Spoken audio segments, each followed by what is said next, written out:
দেশের সবচেয়ে বড় এই জলপাই হাটে বেচাকেনা চলে প্রতিদিন সকাল 10টা থেকে বিকেল 5টা পর্যন্ত, যেখানে দূর দূরান্ত থেকে আসেন গৃহস্থ, মৌসুমী ব্যবসায়ী ও আড়তদাররা। এই যে এখানে যে হাট, এটা সবচেয়ে বিখ্যাত।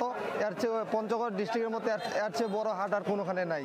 দেখা যায় আমরা একটা গাছ কিনছি মনে করেন 1000, হয়তো এখানে আনি বিক্রি করি 2000। ব্যবসায়ীরা বলছেন, এই অঞ্চলের জলপাইয়ের গুণগত মান, আকার, স্বাদ ও রং ভালো হওয়ায় সারা দেশেই আছে ব্যাপক চাহিদা। প্রতিদিন বিক্রি হয় অন্তত 60 টন। আর এখান থেকে সারা দেশে যায়, তাহলে ব্যাপারী বেশি, মাল কম। 80-90 হাজার টাকার কিনছি।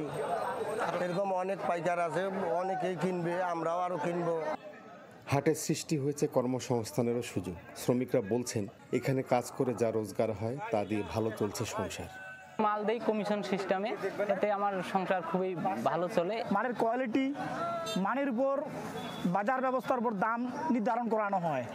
হাটের ঐতিহ্য টিকিয়ে রাখতে সব ধরনের ব্যবস্থা নেওয়ার কথা জানালেন কৃষি বিপণন অধিদপ্তরের কর্মকর্তা। আর নিরাপদ ও মানসম্পন্ন জলপাই উৎপাদনে চাষিদের পাশে থাকার আশ্বাস কৃষি সম্প্রসারণ অধিদপ্তরের।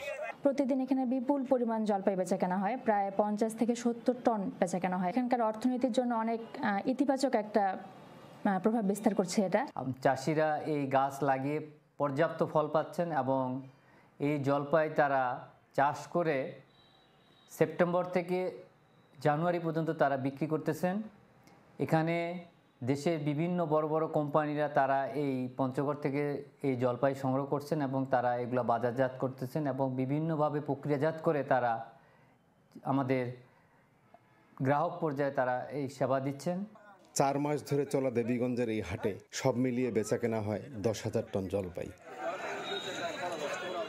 হোসেন রায়হান, চ্যানেল 24, পঞ্চগড়।